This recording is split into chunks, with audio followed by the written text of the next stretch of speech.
Well, hi, hello everyone.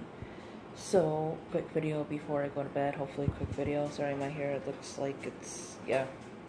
I don't know what to tell you. It's doing its own thing here. So we're gonna live with that.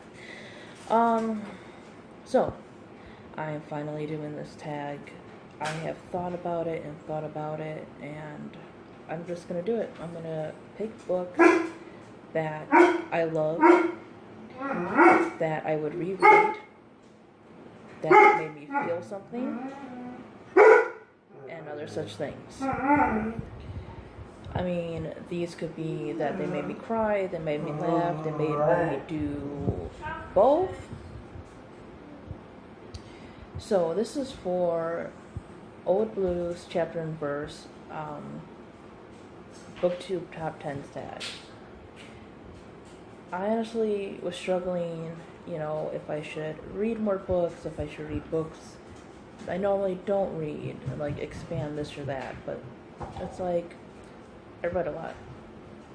So I'm picking from that.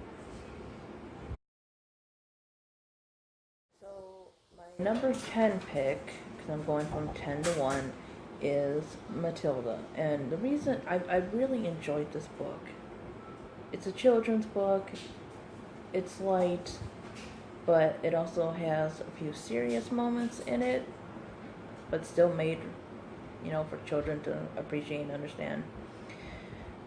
I just love a character who loves to learn, who wants more, even at a young age. I mean, if they're so into reading and everything, like, just imagine when they grow up, and the years of knowledge they can gain. This is really a character that is, I would say, a role model, not just for young girls, but for children, period, but especially girls. Matilda is still very much a child. It's a little different from the movie. I've seen the movie years ago.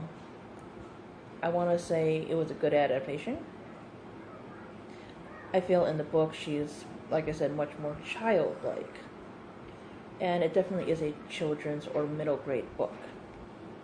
But it's fun. It has an interesting villain. It's got a little bit of magic-esque kind of stuff going on. And books. A girl that loves books. And, I like the fact that the enemies are more normal people. It isn't like a wizard or a big government or whatever. It's parents that don't care. And I don't know. It's just that feeling of, not fitting in, but not wanting to, and kind of having to fight for your, place and everything, and feeling like you're small and helpless, but having a strength within intelligence. The reason I put the book at number 10, and I'm kind of rambling, I'm sorry, I just finished it, is because I just finished it. But this is definitely going to be one that I will reread again. Number 9 is Stargirl. Now, I think there's a sequel or something to it, or some kind of companion. I have not read that. So perhaps if this tag was done much later, I might have added it. I don't know. But Stargirl is another one, much like Matilda, that is very middle grade, but it's a little bit older. The characters are older and everything. And it kind of deals with school life, being accepted, being your own individual self. Stargirl, she is loved by many, but not everyone. She is her own unique individual, and people don't know what to make of it. Sometimes she kind of puts herself into situations, and people kind of get tired of it, but it seems that she still stays true to herself.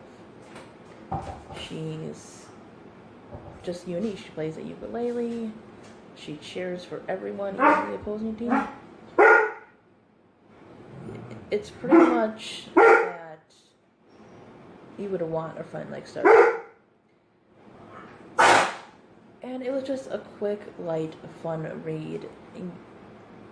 I love ones that, can be whimsical, imaginative, but still have slight serious moments.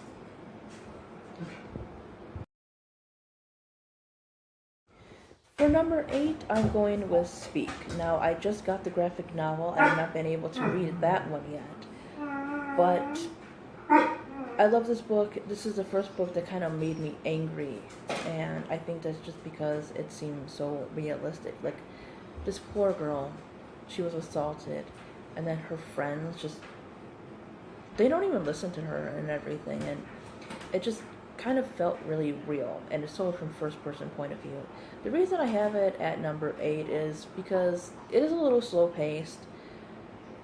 It's not one you would quite pick up all the time, because while there are books that are a little bit more serious, it does have a serious subject matter. I think it's really well written.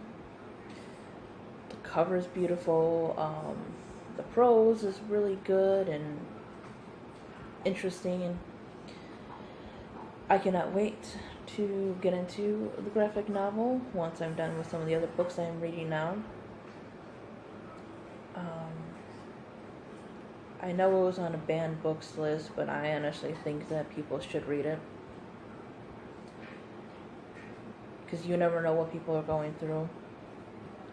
It shows a way to not treat your friends, and, certain consequences of things. And how you treat people. They can be really going through something serious. At number 7, I have yet another middle grade book, but as short as this one was, to me it was just fantastic. Now, it was between this one and another book by this author, but because it deals with more realistic things, such as the feeling of abandonment, judging people, and getting to know people, acceptance, forgiveness, all that other kind of stuff, I would have to go with Because of Winn-Dixie. It had just the right amount of cute, funny, and sorrow, and I honestly think it is one of the best middle grade books there are. The movie is pretty good, but the book, like I said, as short as it is, just has this deepness that I think you can only get from reading it. Number 6 on my list is Beauty Queens. It's between this one and another one by Little Gray, which I've done reviews on both. But Beauty Queens, just the whole setup of it is about a group of beauty queens that basically crash land on this island, and they have to survive. And the cast is very diverse, not just like in race or religion or whatever, but just amongst their personalities, how they view the pageant, why they're there, how they view life, the personal things that are going on. There's much more to them than just being beauty queens. You get to know some of their backgrounds and their issues that they go through. And I mean, there are moments that really make you think about things, and no matter what side of the subject you're on, it makes you stop and think about it. And then there are moments that are just laugh out loud funny, and I love that. It was just a great mix of things. I know it's YA and it's probably geared towards girls most likely, but I think a lot of people could get something out of it. For number 5, I am going with The Fault in Our Stars. This was the first John Green book I read, and honestly, I think it probably is his best. I know a lot of people like to give him crap about stuff, but the man's only written like 5 books. 6 if you count the other one. And I know there are questionable things in this book that happen, but there are writers who've written tons of stuff that I hear people criticize. So I do understand that there might be problematic things, such as they focus less on the idea that she has cancer once the boy shows up.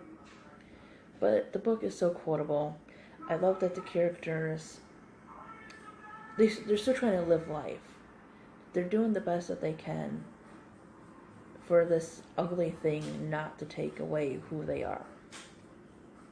I like the fact that not everything was happily ever after.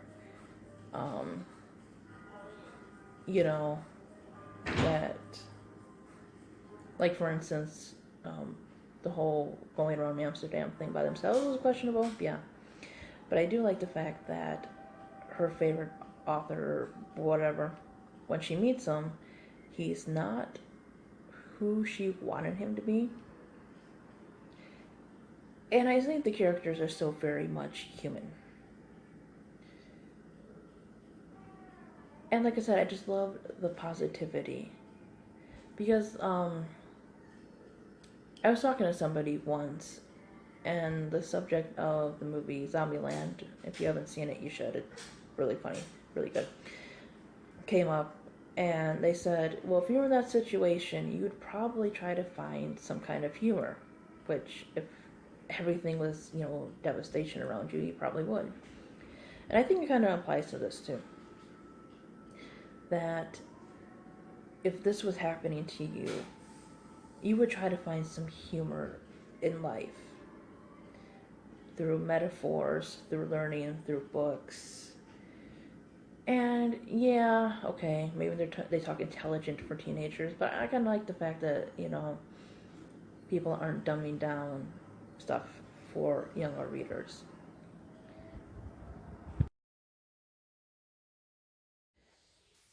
So, number 3, I have the Giver Quartet. Now, I debated on where to put this in the list. I thought about putting it lower because I enjoy the first book more than anything, and the other books are good, but they're not as good. So the Giver Quartet takes place among these communities, and it starts out with a boy named Jonas who lives in a community pretty much devoid of choices. No color, no actual feeling, no parent. Well, they have parents, but no grandparents. Everything is pretty much set for them. And while, yes, they have a perfect life, they have to pretty much give up everything that makes them human. The other book follows Kira, who lives in a very opposite world. Like, it's very barbaric. Women aren't allowed to read and such things. And then the other 2 books kind of join those 2 together. They are good. They are interesting reads. I just don't think they're all as good as The Giver. I enjoyed them and everything, but the first one is definitely the best out of the quartet. But they are worth a read. If you just read The Giver itself, that's fine. Gathering Blue was also very good, but like I said, the first one was the best. It really, really makes you think about choices and the beauty of choices, and sometimes you cannot have good without the bad, and that's just the reality of life. Okay, I am terribly sorry, you guys. Actually, The Giver was number 4. Now I'm on number 3. I completely forgot how to count. So, at number 3, I have Battle Royale, which is very similar to a book that will be on this list, and you should not be surprised at all what that is. But this book is very thick. It's one of the few, I guess you would call it, tomes that I've read. But it is just filled with so much. Like, normally, I love a first-person point of view, but I don't think it would work because there's just too many characters in this. But the author did such a good job in bringing the stories, the personalities of everyone through third person. So this is a book set in an alternate Japan. I've done a whole video on this.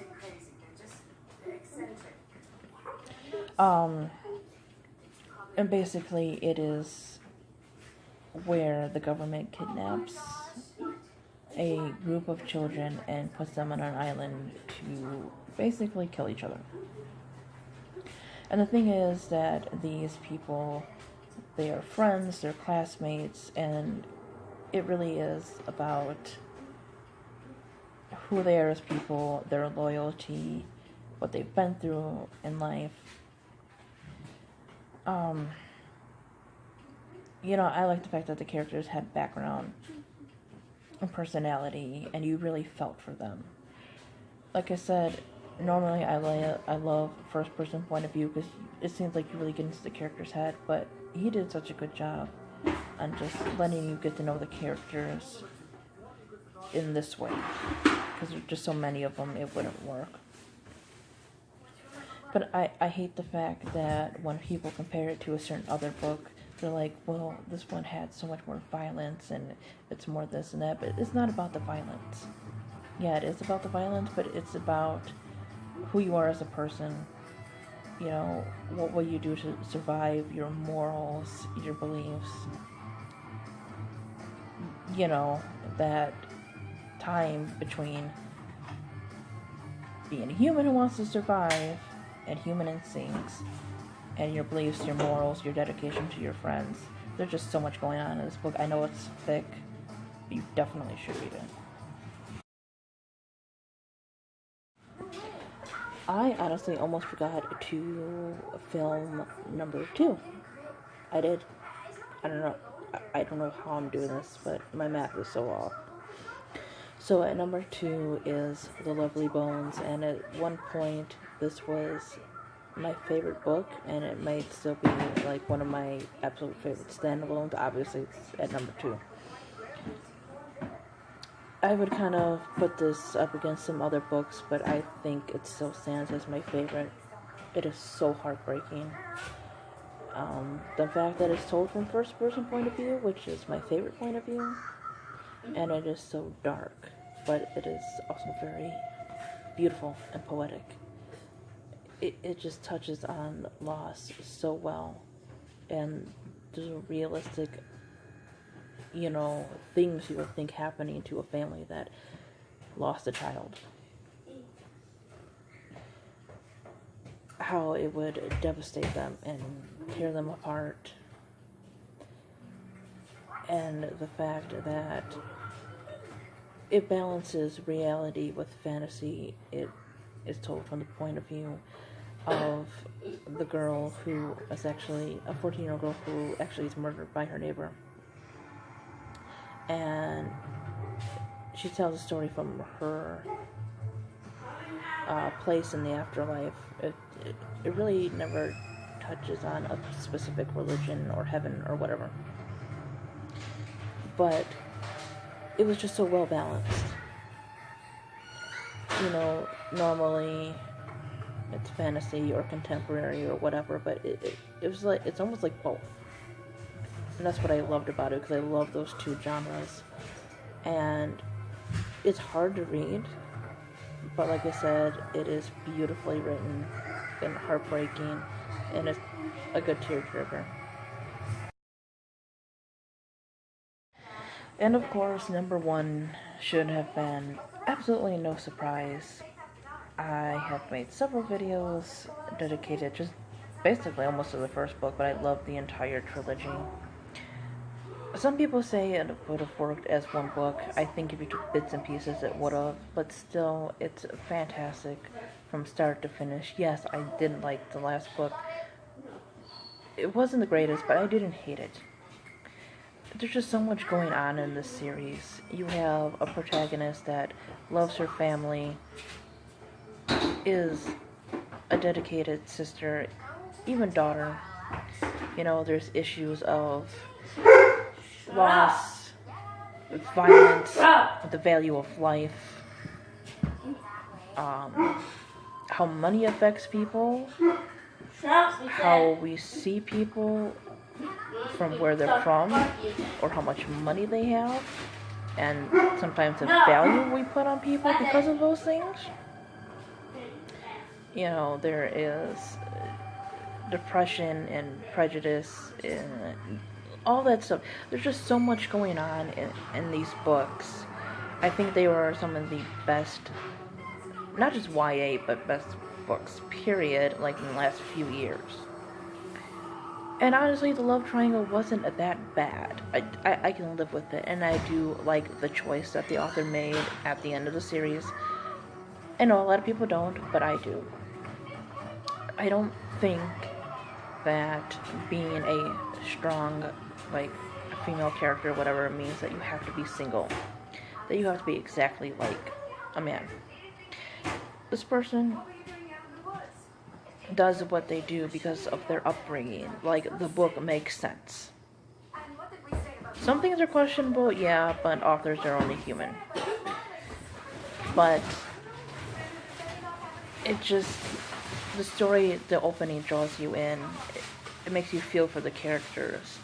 As she goes through this journey, you know, it makes you question, like I said, how you see people and everything. And again, I will always say that people should just read it. Anyways, that is the tag. I hope you guys enjoyed, and I'll see you next time. Bye-bye.